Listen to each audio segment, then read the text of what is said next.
జై శ్రీరామ్ అండి అందరికీ. ప్రమోషన్స్ పాడుగాను అసలు ఏమన్నా ప్రమోషన్సా? అసలు జనరల్గా యూట్యూబ్ గైడ్లైన్స్ ప్రకారం రూల్ ఏంటంటే, మీరు ఏదన్నా పెయిడ్ ప్రమోషన్స్ చేస్తున్నట్టయితే ట్యాగ్ చేయండి, ఇది పెయిడ్ ప్రమోషను అని చెప్పేసి ట్యాగ్ చేయండి కంపల్సరీ అని యూట్యూబ్ గైడ్లైన్స్ ఎప్పటి నుంచో మొత్తుకుంటున్నారనమాట. కానీ మన వాళ్ళు కొంతమంది అబ్బబ్బబ్బబ్బా చాలా విపరీతమైన తెలివితేటలతోటి అది పెయిడ్ ప్రమోషన్ అని చెప్తే మరి దాంట్లో ఏమన్నా లోటుపాట్లు ఉన్నాయేమో తెలియదు, కానీ మొత్తానికి అది పెయిడ్ ప్రమోషన్ అని చెప్పకుండానే ప్రమోషన్స్ చేసేస్తారు కొంతమంది అయితే. అదే రకంగా మళ్ళీ ఆ ప్రమోషన్స్ ఏమన్నా తక్కువయ్యా?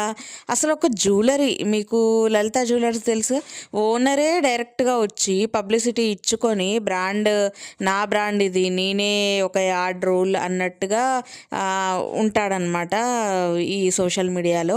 అలాంటిది ఇక ఏదో జ్యువెలరీని ప్రమోట్ చేయడం కోసం మరి ఇంత దారుణంగానా అండి వీడియోస్లో అడ్డం పెట్టుకొని, మరి అదేమన్నా తక్కువ రేటా ఏమన్నా? ఇప్పుడు నార్మల్ జ్యువెలరీ అనుకోండి, జస్ట్ క్యాజువల్గా మనం మెళ్ళలో వేసుకునే చిన్న చిన్న దండలకే మీషో అని, తర్వాత అమెజాన్ అని, ఫ్లిప్కార్ట్స్ అని, సో రకరకాల యాప్ల్లోంచి మనకు నచ్చినట్టు మనం చక్కగా ఏదన్నా చిన్న సైజు తక్కువ కాస్ట్లో, అంటే ఇప్పుడు 150కి 200కి కూడా చిన్న చిన్న దండలు వస్తుంటాయి. సరేలే అవి చౌకర్స్ ఇలాంటివి మనం బుక్ చేసుకొని తెచ్చుకునేదంటే పోనీలే, ఒక 1000 రూపాయల లోపు కాబట్టి వదిలేసేయండి. కానీ ఒక జ్యువెలరీని ప్రమోషన్ చేయడం కోసం అసలు 3 లక్షలు 3.5 లక్షలు వాళ్ళు ఇన్వెస్ట్ చేసింది చాలక జనాలకి ఇందులో తీసుకోండి, మీ ఇంటి దగ్గరికే వస్తుంది జ్యువెలరీ, ఇది చేయించుకోండి చాలా బాగుంటుంది, ఈ డిజైన్ చాలా బాగుంది, ఏంటి చిన్న చిన్న డిజైన్స్ దాన్ని ఏదో అంటారు, సో నక్షి డిజైనా నాకు ఏదో మొత్తానికి సంథింగ్, సో అలాగా నక్షి డిజైన్ వచ్చింది, తర్వాత ఇలా స్టోన్స్ వస్తాయి అని చెప్పేసి ఎంత బాగా ప్రమోషన్ చేస్తున్నారండి. ప్రమోషన్ అని చెప్పకుండానే ప్రమోషన్, ఇది ఒక టైప్ ఆఫ్ ప్రమోషన్. ఎందుకంటే రూపాయి 2 రూపాయలు వచ్చేదంటే అది చిన్నది, వదిలేయండి. కానీ వీళ్ళు లక్షల్లోనే ప్రమోషన్ చేస్తున్నారంటే వీళ్ళ దగ్గరికి ఎన్ని లక్షలు వచ్చి ఉంటాయో ఆలోచించండి. నిజంగా ఆలోచించండి. లక్షల్లో మిమ్మల్ని ఇన్వెస్ట్ చేయమని చెప్తున్నారు అంటే వీళ్ళ చేతులకు 1000 వస్తే వీళ్ళు ప్రమోషన్ చేస్తారా అండి? వీళ్ళ చేతుల్లోకి లక్షలు వస్తేనే వీళ్ళు ప్రమోషన్ చేస్తారు. అంటే వీళ్ళు ఒక బ్రాండ్ని ప్రమోట్ చేయడానికి డబ్బులు తీసుకొని ప్రమోషన్ చేస్తుంటే జనాలేమో పిచ్చోళ్ళలాగా వీళ్ళు చెప్పిన మాటలు విని ప్రమోషన్ చూసి అవి కొనుక్కోవాలన్నమాట. సరే కొందామా, ఏమన్నా ఒక 20,000 25,000 లేకపోతే ఒక 10,000 5,000 పోనీ ఒక 1000 మధ్యతరగతి వాళ్ళు తీసుకోవాలి అనుకోవడానికి. ఇంకొకటి ఏంటంటే అండి, నేను నిజంగా చెప్తున్నా, చాలామంది మనీ సేవింగ్స్ చేసుకునే వాళ్ళు, మిడిల్ క్లాస్ పీపుల్ ఎవరైతే ఉన్నారో వాళ్ళందరికీ తెలుసు రూపాయి కూడబెట్టాలంటే ఎంత కష్టపడాలో. పైగా వాళ్ళు అంటున్నారు చూడండి, మా వాళ్ళు కూడా వాళ్ళ దగ్గర ఉన్న నెక్లెస్లు అవి తీసేసి ఇది చేయించుకుందాం అనుకుంటున్నారు అని. ఓల్డ్ కాలమైనా ఈ కాలమైనా రాళ్ళు లేకుండా ఉండే నెక్లెస్కి వచ్చిన విలువ రాళ్లతో ఉండే ఏ గొలుసుకు రాదండి. నిజమా కాదా నేను చెప్పింది? మీరు రాళ్లతో ఉన్న ఒక నెక్లెస్ని తీసుకెళ్ళండి, చాలా తక్కువ రేట్ వస్తుంది. మనం కొనేదేమో ఎక్కువ రేటు పెట్టుకుంటాము, అమ్మేటప్పుడు మనకు అంత రేట్ రాదు.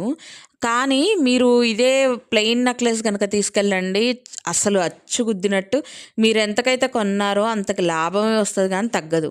సో ఇక్కడ ఏంటంటే చాలా సింపుల్గా వాళ్ళకి లాభం విపరీతంగా ఉండేటట్టు వాళ్ళు ఏంటంటే స్టోన్ జ్యువెలరీని ప్రమోషన్ చేస్తారు, ఎందుకంటే వాళ్ళకి అందులో లాభం ఉంది కాబట్టి. మరి మనం ఎందుకండి ఇతరులు చేసేది చూసి పొలవమని మనం కొనుక్కోవడం? అంటే మనకు ఒక టేస్ట్ లేదా? మనకు ఒక ఇష్టాలు ఉండవా? అంటే బ్రాహ్మణులు వేసుకున్నట్టు పెద్ద పెద్ద హారాలు అంటే వాళ్ళు మాత్రమే వేసుకుంటారా చెప్పండి? వాళ్ళు మాత్రమే పెద్ద పెద్దవి కాసుల పేర్లు, చంద్రవంకలు ఇలాంటివన్నీ వాళ్ళు మాత్రమే వేసుకుంటారా? మిగతా వాళ్ళు ఎవరు వేసుకోరా? మళ్ళీ ఇందులో పేర్లు ఎత్తి కూడా మళ్ళీ మాట్లాడడం ఎందుకండి?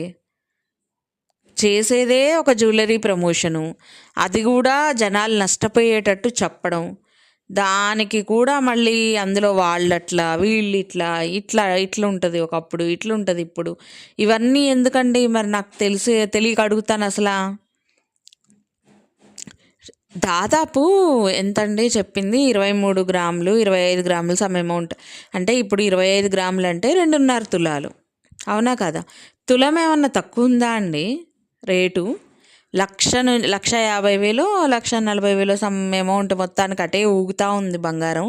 సో అంత రేటు పెట్టుకొని మనం అంతా రాళ్ళకి తగలెట్టి స్టోన్ జ్యువెలరీకి తగిలెట్టి నక్షి అంటే సన్న సన్న డిజైన్స్ ఉంటాయి. ఆ సన్న సన్న డిజైన్స్లోకి డస్ట్ పోయినా, లేకపోతే ఆ డిజైన్స్ షేప్ కనిపించకపోయినా, పల్చగా ఉందని చెప్పి మనకు నచ్చకపోయినా, ఇవన్నీ ఎంత మైనస్లో తెలుసా? ఇన్ని మైనస్లో తెలియక కాదు, వాళ్ళకి 100% అది మైనస్ అని తెలుసు, అయినా సరే ప్రమోషన్ చేస్తారు డబ్బుల కోసం. మరి మనందరికీ ఏమైంది? వాళ్ళు ప్రమోషన్ చేయంగానే పులోమని మనం పోయి కొనుక్కోవాలా? మనకంటూ ఒక టేస్ట్ అనేది అవసరం లేదా అండి? దాదాపు మనమే అనుకుంటాం, ఓహో అది కొత్త మోడల్ ఏమో, ఇంతమంది వేసుకున్నారు. అసలు దానికోసం ఒక వీడియో ఏంటండి? ఇంత దరిద్రం, ఇంత దారుణం ఏంటండి? మరీ దారుణంగా కాకపోతే అసలు ఇప్పటిదాకా వీడియోలను చూస్తేనే కొంతమంది నాకు చిరాకు దొబ్బుతాయి. అలాంటిది మీరు ఒక హారం కొనుక్కోండి, ఇది అందరికీ నచ్చిందని చెప్పడం కోసం కూడా వీడియో చేశారు కదా. అబ్బబ్బబ్బబ్బబ్బబ్బా! అసలు ఏం టాలెంట్ అండి జనాలకి. నిజంగా ఎంత టాలెంట్! వాళ్ళ ఫొటోసు, వీళ్ళ ఫొటోసు, వాళ్ళు చేసే ఫంక్షన్, వీళ్ళు చేసే ఫంక్షన్, లేకపోతే మనం చేసే టూరిజం, లేకపోతే మనకి సంబంధించి ఇంట్లో ఏదో జంతువులు, పక్షులు, ఇల్లు, ఇది ఎంతసేపటికి బలి వెళ్ళిపోతుందండి కొంతమందికి రోజులు అనేవి. బాబ్బా! మీ అందరూ అనుకోవచ్చు, ఏంటి ఇప్పుడు ఇట్లా మాట్లాడుతుందని. నాకు నవ్వు వస్తుంది నిజంగా. ఎందుకు అనంటే, మనము ఏదన్నా చెప్పాలి అంటే ఫస్ట్ అది మనం పాటిస్తే చెప్పినా మన పెద్దరికానికి ఒక విలువ ఉంటుంది. మనమేమో బంగారం సేవ్ చేసుకోండి, రూపాయికి రూపాయి పోగు పెట్టండి, మీరు వాటితోటి బంగారం కొనుక్కోండి అని ఒక పక్క చెప్తూనే, ఆ రూపాయి కాస్త తీసుకొచ్చి ఇందులో ఇన్వెస్ట్ చేయండి, లాస్ట్కి మీరు అమ్మేశాక ₹1 వస్తుందని చెప్తే నవ్వురాకేమొస్తుందండి? సేవింగ్స్ చేసేవాళ్ళు సేవింగ్స్ గురించే చెప్పండి. జనాల గురించి ఆలోచించే వాళ్ళు జనాల గురించి మొత్తం ఆలోచించాలా? మన గురించి సగం ఆలోచించి జనాల గురించి సగం ఆలోచిస్తా అంటే కుదరదు, అది కరెక్ట్ కూడా కాదు. పైగా చేసిందేమో ఇంకొకళ్ళ గురించి ప్రమోషన్ వీడియో అని చెప్పేసి చేశారు. ప్రమోషన్కి ఆల్రెడీ మనీ తీసుకుంటారు. పోనీ ఇన్వెస్ట్ ఏమన్నా వీళ్ళు చేశారా? ఎబ్బే లేదు.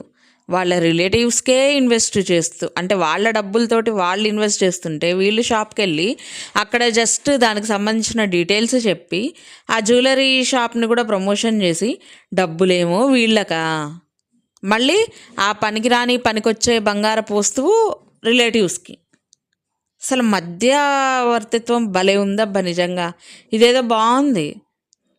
పక్కోడిని చూపిస్తూ మనం డబ్బులు సంపాదించుకుంటే ఎంత బాగుంటుంది అంటే, అలవాటైన వ్యవహారమే కదా, కొత్తదైతే కాదు కదా. ఆల్రెడీ అలవాటైన వ్యవహారమే అది, కొత్తగా చేసేది ఏముంటుంది చెప్పండి.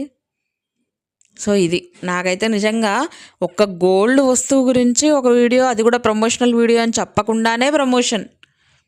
ఏం టాలెంటెడ్ అబ్బా! ఇలాంటి టాలెంట్ ఫెలోస్ని గుర్తించినందుకు యూట్యూబ్లో వ్యూయర్స్కి దండం పెట్టాలి నిజంగా. ఓకే ఫ్రెండ్స్, వీడియో అయితే ఇదే. మీ అందరికీ నచ్చిందనే అనుకుంటా. నచ్చితే లైక్ చేయండి, షేర్ చేయండి, అలాగే సబ్స్క్రైబ్ చేసుకుని పక్కనే ఉన్న బెల్ కూడా కొట్టేయండి. అప్పుడే నేను చేసే వీడియో నోటిఫికేషన్స్ మీ దాకా వస్తాయి. Thank you so much for watching. ఇంకో మంచి వీడియోతో మీ ముందుకు వచ్చేస్తాను. బాయ్.